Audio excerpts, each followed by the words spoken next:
if you could get as close to this as you can and speak both ways, that would be great. Because Even when we're talking about snacks. Yeah. What? No, eat snacks. Okay, wait a minute. I gotta do this. Keisha is joining us, I think. Keisha should be, Justin, is Keisha there? Good, Keisha's with us. Yay! Keisha is with us. Yay, Keisha. Okay, welcome everybody. It is Senate Democratic Caucus and we are here in the lounge and Keisha is with us on Zoom, which is great.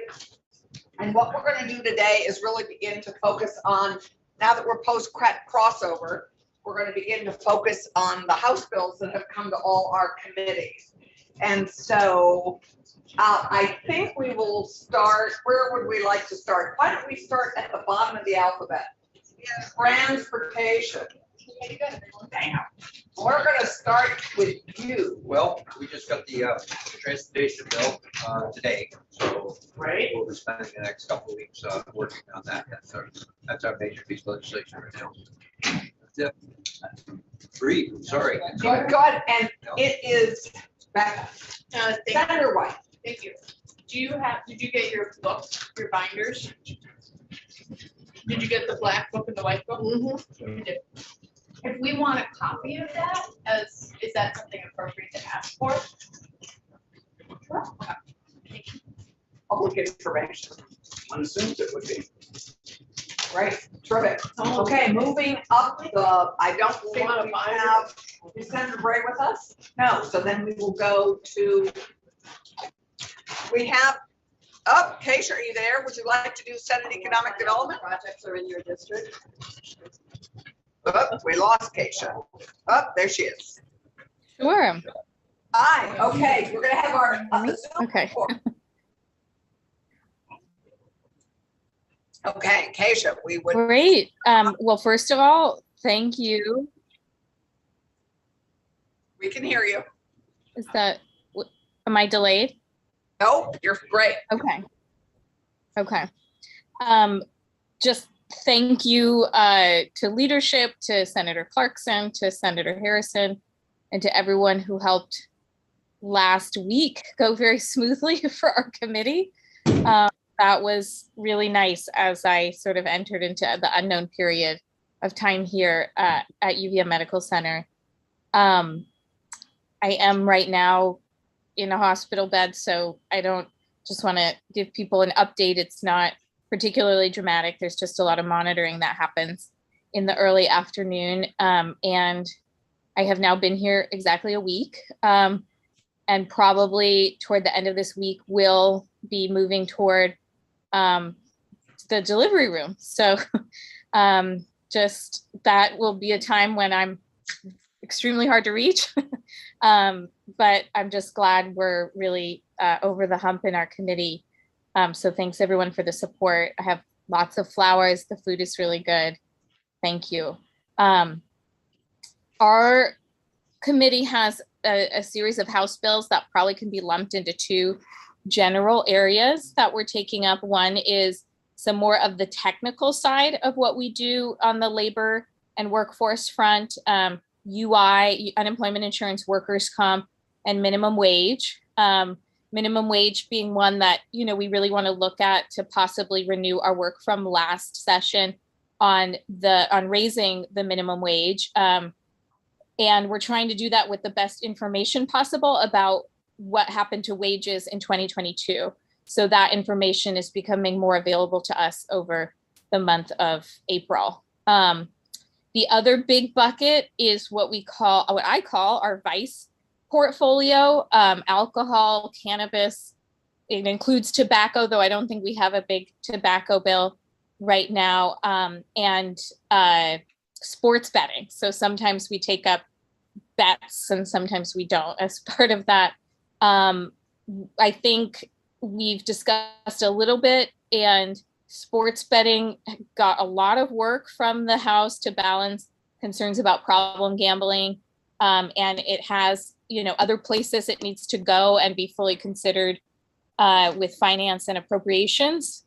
So we are looking at kind of seeing if we can take that one up and move it a little more quickly. But if you have concerns about, you know, a new betting regime in the state, please do let someone on our committee know as we look to just make sure that problem gambling is truly addressed in that bill. In terms of bigger topics, we will be in ongoing discussion about workforce development in general, as the House appropriated about $40 million for workforce development initiatives. That's usually been Senator Clarkson's strong suit and area of ongoing monitoring our work to make sure we don't give up on some programs and start new ones too prematurely. So you can talk to her about that. You can talk to her about most things since I'm hard to reach.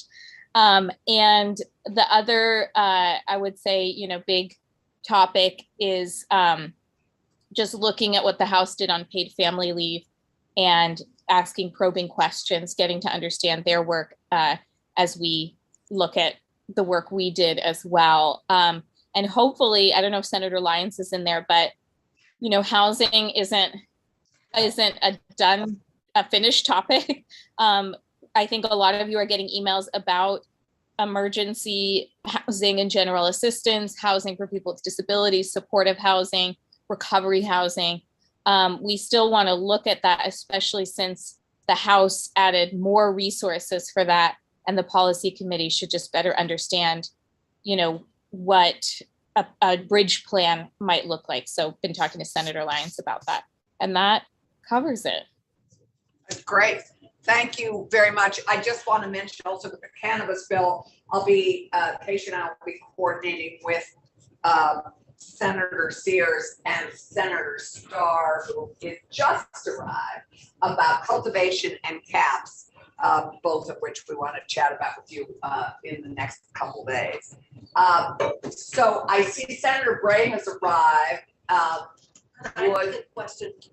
Yeah, okay, sorry. On sports betting, Yeah. we're getting emails from people about more choice. Yes, Could you tell us, yes. the House version perhaps have identified numbers of Multiple. vendors? And so could you give us some background? I haven't been able to respond because I don't really understand. We'll get something too, but it's the question about multiple platforms, and it's a cut and paste letter that it's just the same letter that they're sending to all of us. Yeah, I haven't had a chance to see what the final bill from the House looked like, so I'll ask that question of GovOps, House GovOps. But originally, I believe it started with between 2 to 6. So it had an upper band and you know, 2, unless there's truly not 2 that, you know, meet our standards. But I think we'll probably end up somewhere between 2 and 6. There are up to 40 platforms. Some are more, you know, reputable than others, and I'll have to see if they went above 6, but I think that is something that could be revisited after the first year of the program. We want to make it really nimble for liquor and lottery to revisit those things and come back to us as needed. But I'll also read the email to make sure I understand the specifics. I do think the lobbying groups that represent a lot of the platforms want to see a much more unlimited range of options, and we'll just have to weigh that. And for the time, I think with many of these House bills, we need to be able to respond and say these just arrived from the House, and so we're just beginning to take these up, and more to follow. But I'll write a response or something. Okay, great. That would be terrific. We're going up from the bottom of the alphabet. So Senator Bray was next, and then we'll go to Senator Sears. So would you just give us an update on some of the House bills that are hitting your committee? And if you could come a little closer to the microphone and speak to both sides of the room, that'd be great. Thank you. So we have received the bottle bill from the House. Now we only got like a bill that was sent over last spring, so it will be familiar to people when it comes out. We also have a household hazardous waste bill, and that basically addresses a lot of everyday chemicals we use to clean products that the whole waste stream can be toxic, and so they need to be handled with some care, and that adds cost. And municipalities and analysts are concerned about how this is landing on them. Could we manage solid waste, toxic solid waste better, or hazardous solid waste better? There's a bill related to, it's been called for the last 2 years, the 30 by 30 bill. There's a national initiative to conserve 30% of land permanently in the next, by the year 2030, and for 50% by 2050, in order to protect important biologically diverse areas, et cetera, resources. We'll be looking at that. So those are three major bills that have landed in the last week. Right. Terrific. We haven't, I thought we'd start getting emails about the bottle bill before we got them about sports betting, but no. Any questions? I think then we'll move to Senator Sears about what has arrived in judiciary.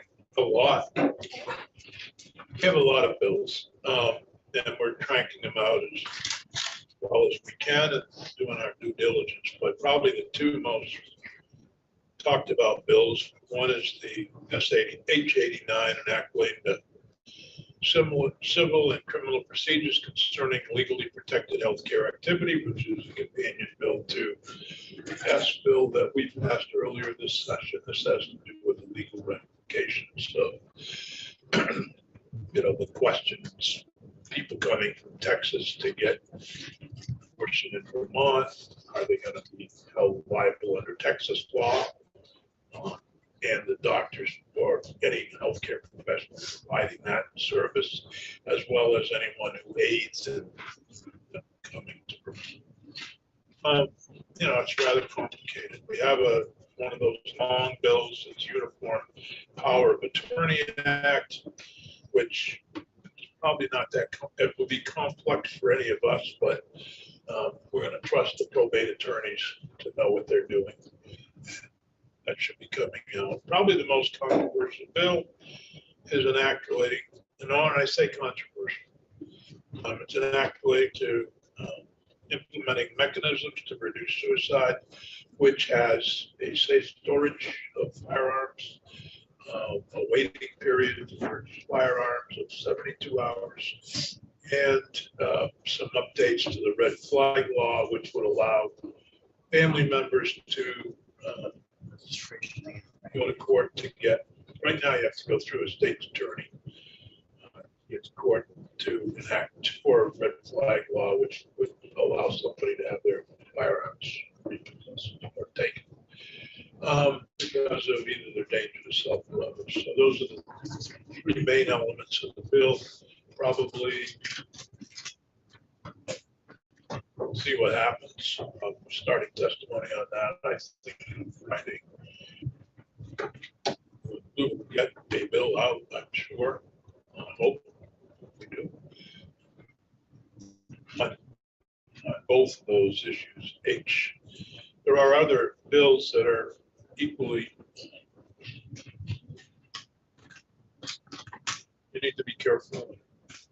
We have a lot of, one is an act relating to abusive litigation filed against surviving victims, sexual stalking, sexual assault. There's a number of bills that the House took the lead on, had to do with domestic violence. We're going through those. You'll see them on the floor as we get through the various bills. It's going to be a busy for the judiciary. Great. Thank you very much. I think Wendy, for institutions. I don't know if there's any questions, Al. Yeah, any questions at the moment for Senator Sears? Becca. No, I just really appreciative that you're going to take up the abusive litigation piece. We've had multiple constituents who have reached out on that as well. Yeah. Let's, Wendy, would you just give us a quick update on institutions and what is the big bill that's coming from the House? Yes, sorry, I don't want to joke.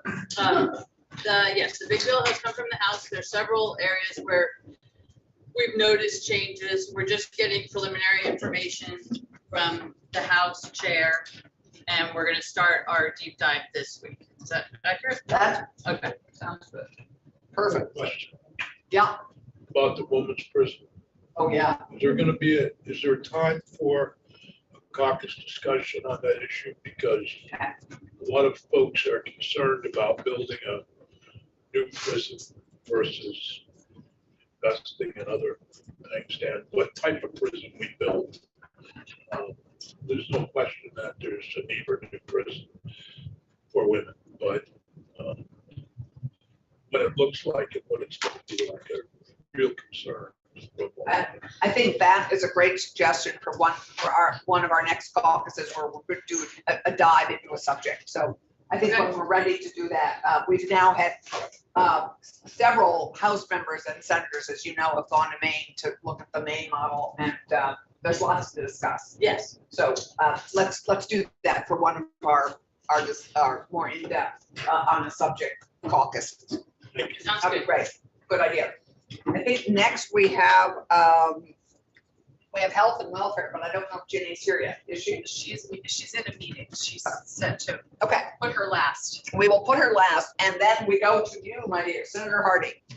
Government operations. We have lots of really exciting bills, things about. Here, come on into the, can't be seen. Oh, There you go. There you go. lots of really exciting bills. Lots of how government operates kinds of bills. But the ones that we've been focusing on so far are a miscellaneous bill about the Office of Professional Regulations and licensure updates and things like that. And then a miscellaneous elections bill. This is a bill that you've probably heard quite a bit about. There was a lot of talk in the House about this bill. And the thing that has been the most controversial as it's moved to the Senate was actually the provision in the House that everybody agreed on and loved and had no controversy. And the other stuff has sort of died down. What do you know? So we've been taking a lot of testimony on the thing that's been creating a lot of controversy, which is about electronic ballot return for voters who are overseas, military, or disabled voters. If you're hearing about that, we haven't figured out exactly where we're going with this provision yet, but when we do, we'll let you know and give you some language that you can reply to constituents about. It's a complicated issue trying to balance both election security and access to the polls for really vulnerable and hard to reach voters who are overseas, like on a submarine or something like that. Literally on a submarine. So that's a bill that we've spent a lot of time on. We'll also have a lot of charters coming our way soon. And we are digging into the discussion again on the constitutional amendment relating to sheriffs and other county officers. So we'll have, that's an issue that we should definitely have a caucus discussion about once we have some final language. And then we have a lot of other miscellaneous stuff that we're hearing about this afternoon. So I'll have more for you later. Thank you. Some of us are looking at that electronic balloting as a pilot. I mean, it's a great opportunity for us to see how it works if we go with it. Also, if you have ideas and additional things for that bill, I think we're all ears. I think we're next to Senator Cummings, all the way in the back. If you could come forward so we can hear you. So the patient can. All the way up. Also, Right, come join. It's gonna take me longer to get here than to tell you what we're doing. Come tell us. Finance does not have a whole lot yet. We have our favorite miscellaneous tax bill. So anything you're proposing will likely get stuck on that. Other than that, I think our biggest job is going to be figuring out how to pay for everything else. I just sat through the paid family leave, we did childcare. It's going to take some ingenuity to pay for all of it. So I think and we are still working on dispatch. Trying to figure out how we can pay for it. The towns don't like it because we're in charge, because they're paying. Seems to be their perception. So we're going to see if we can't find a way to pay for it that is acceptable. I think those are the big ones. Right, and dispatch, we will, right.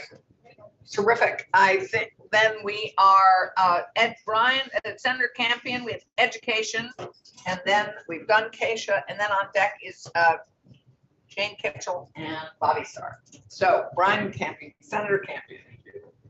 So we have a few things that have come over from the House. We've also seen a real uptick in Senate bills, some of which may still be able to make it if we attach it to the House Miscellaneous Education Bill that has a number of things in it.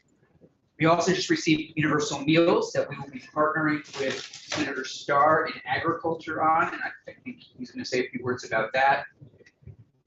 Several of you reached out to me over the weekend about you're concerned about a PCB postponement. So thank you for those emails. I don't see the Senate postponing at this point. But heads up, feel free to continue to email your constituents' comments and concerns about the postponement. Let's see, and then independent schools. As we all know, the House did send us an independent schools bill that starts to look at some of the issues related to what people have identified as issues about independent schools, particularly around anti-discrimination policy.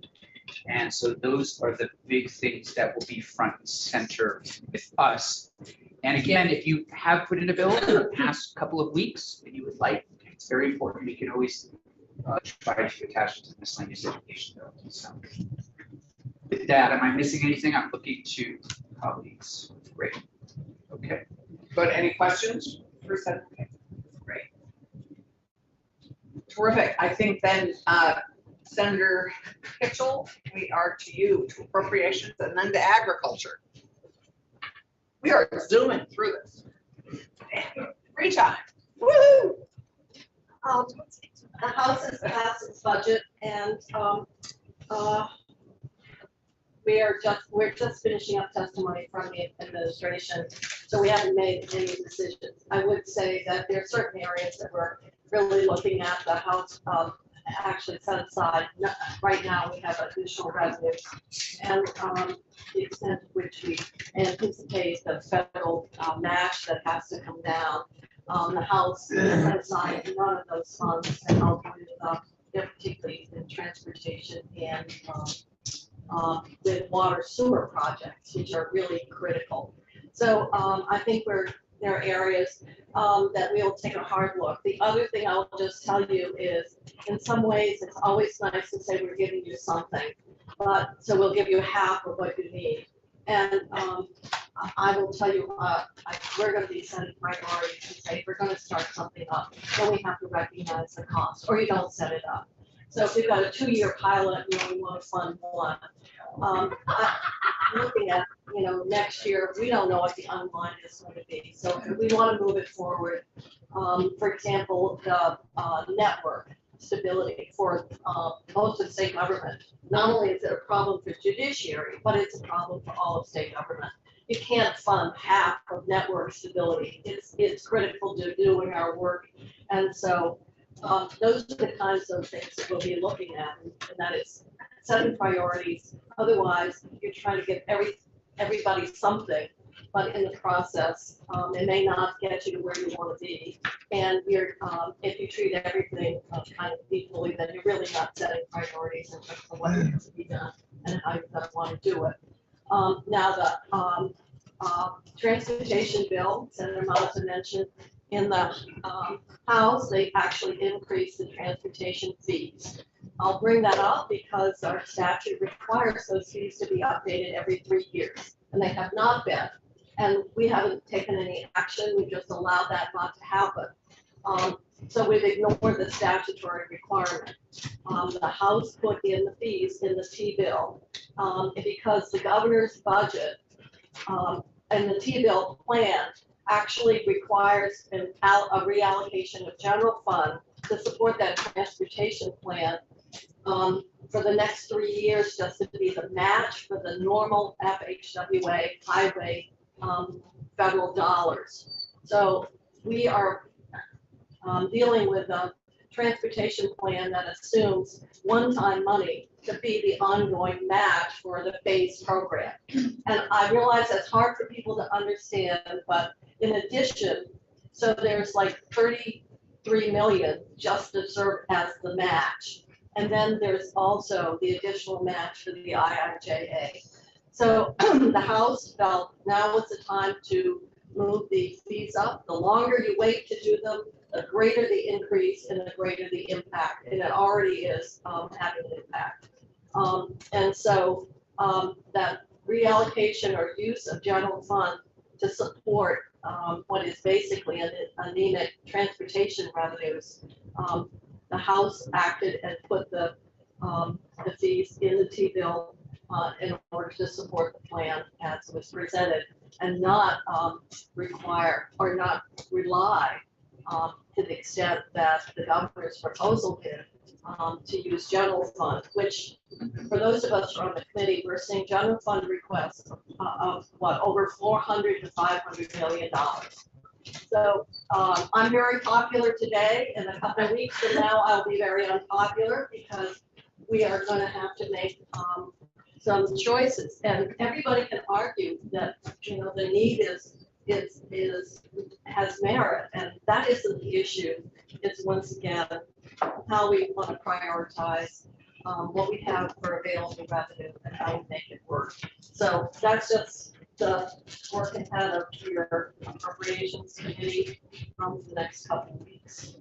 I think the good news is our Vermont's heart is bigger than its purse, but at least we have a big heart. Well, I feel like Pharaoh's heart was hard. Right. So for new members should know that traditionally, up until 6 years ago, we got a fee bill every year. And it rotated through state government on a 3-year basis. And this governor has chosen not to give us a fee bill every year. So finally, the question's being called on that, which is what Senator Kitchell has referred to. Senator Starr, it is yours. Agriculture. I won't take a lot of time. We have a few bills, a couple bills or three that come over from the House. The first bill that we're still working on is the agricultural nuisance suits bill. And we have an amendment to add a mediation system to that process to try to get it resolved before it ever has to get to a courthouse. And that should be coming out this week, hopefully. H472 is a miscellaneous House bill dealing with the agency of ag that deals with everything from the way our little county fairs and field days are regulated through to a dozen other things. The H205 is a bill from the House, and that's a small farms diversification and transition bill to help people that want to get out of dairying into other areas of ag. And that passed through the House fairly quick, and I would expect we're probably going to have to do some work on that bill. And the other bill, Senator Brian Campion mentioned, H165, the universal school meals. That's very important to our committee on the ag side of that issue, of our local producers being able to supply our hot lunch programs with wholesome and fresh veggies. So yeah, we're busy. Mornings like this, we didn't get very far because we were a little short on time. But I'm sure we'll get our work all done, and hopefully it'll all turn out good for all of us. So thank you. That's great. And I think does anybody have any questions for Bobby? Great. So Senator Lyons, I see you've arrived. Okay. Come on down here so Keisha can hear you. And all the people who actually listen to this. Just to remind you, after the fact, we have actually, 60, between 50 and 60 people a week who watch our caucus meetings, so.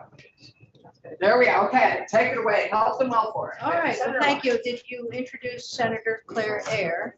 Had she come into the room yet? She is here. Is she now here? Senator Ayer, would you be kind enough to take a bow?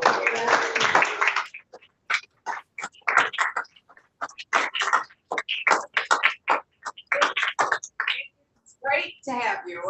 Senator Ayer served with us for 16 years and is now enjoying retirement, but is brought out of retirement every once in a while for important Senate things, including the golf tournaments. Yes, do you have a date? Oh, that's true. Yes, But this, sure. the reason I wanted to recognize Senator Ayer is that today we took up H-190, which is a patient choices and end of life bill dealing with out-of-state residency and allowing folks from out of state to access our program in-state. So this is Senator Ayer's work on that. Act 39 was significant, and so we're continuing that work. That is one of the priority bills that we will have. We're also looking at H-222, which is a bill that will distribute some of the settlement funds from the prescription drug settlement that we've had, and there will be some other things related to prescription drugs, opioids. Can you just touch on how much money that is in the opioid settlement? Well, in the opioid settlement, I think the first year it's only like, I'm looking at Senator Harding, and she was on the advisory committee, it's about 10 million. There's $10.3 million in the fund. The opioid settlement advisory committee recommended $7.3 million to be used in the first year. So we'll be looking at that and how the recommendation has come from the advisory committee and the Department of Health under the guidance document for the, I don't know, $80 million that we get over the next 15 years. The guidance document is very specific about how we can and cannot use those monies. But we also want to ensure that whatever we're doing, we're saving lives and we're going upstream. So those are at least two of the priorities that our committee's always had. We'll be looking at that bill.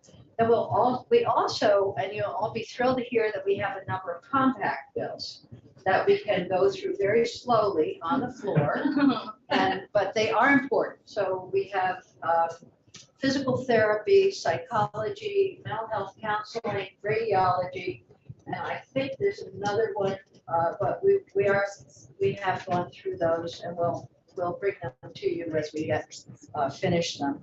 And then we also have other House bills that will be prioritized as we go ahead. One is the Department of Vermont Health Access, sort of that technical improvement bill that we see, and we may be adding some information to that bill. On Friday, we're hearing from folks who feel that they were underrepresented in the budget or were not funded in the budget. So we'll look at that. Perhaps our goal is to send a letter to our appropriations committee. So those are a few of the things that we're looking at, and we'll bring more forward as we go ahead. And Senator Bachowski has a question. I do. So I recently found out that the social work compact has finally gotten their language, and they're hoping to be tacked on to one of the other mental health compacts to make it through this year. And I wasn't sure if that was a possibility or not. Well, that's something we'll look at. Okay. I'll have to see. I mean, the fact of the matter is voting committees have a short life. So whatever we can do, we will definitely try to do. And I know that there are a number of small proposals of amendment that are important to us in our committee as well as in other committees, that will do what we can do to help out. And for those of us who are concerned about workforce, these compacts are critically important because these are cross jurisdictional. This is cross state licensing, right? This is a lot of it. All of it is. So as you know about compacts, then it allows for someone with a compact license to participate and practice their profession in other states. And folks who are compact licensed can come into our state. We did this with a nurses compact a few years ago, hoping that it would facilitate or ameliorate the number of traveling nurses that we can see. Sadly, it's not there. Yeah. Senator Gould. Could you you want to mention our field trip at all that we have? We're taking a field trip tomorrow. And we are going to Jenna's province. Oh, good. So that's, And you'll be back to the floor. and we'll be back to the floor. Right, terrific. Where's that coffee? We're gonna have coffee and lunch. Oh, ooh, sounds good. Any other questions for, actually, anything? Anybody have questions at the moment? We have a few minutes. We have more food. I think there's some food all over Locust. So really address anything else that people want to discuss. Do we know if Senator Ron is still on? Jeez, okay, great. Terrific. Well, then I think we are adjourned and we shall see you all this afternoon in our various committees. Thank you.